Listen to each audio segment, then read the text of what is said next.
Ay mga idol, lumalagpas na sa 14 na ayan, malapit na siya sa 14.50 mga idol. Level ng tubig dito.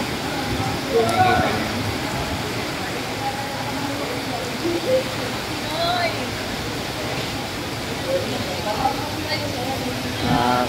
Malakas na yung tubig idol. Tuloy pa rin umuulan. Nakikita niyo. Ayan, may reporter na nakabang dito, GME, DCWD, mga idol. Ayan.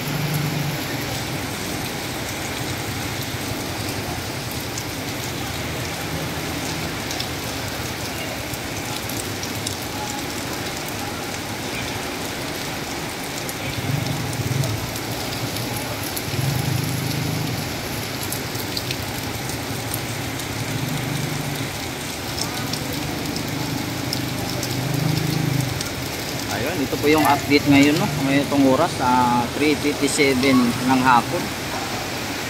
October 24, 2024, no? Ang lakas ng ulan doon sa taas mga ilo. Umaraga sa yung tubig natin ngayon. Ang dami ng tao dito. Dito may mga nakaabang na dito mga media, no? Kaya balik natin yun.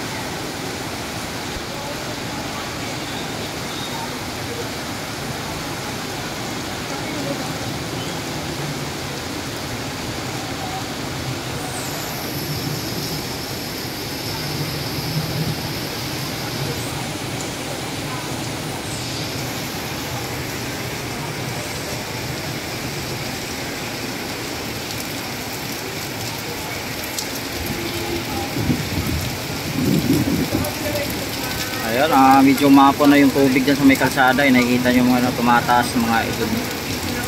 Yung gate dito, na nagdurugtong wala na dito sa ilalim ng tulay ng Marikina River, patungo dito sa River Park, dahil nasa kumakong ng lahat, dito ang Idosa.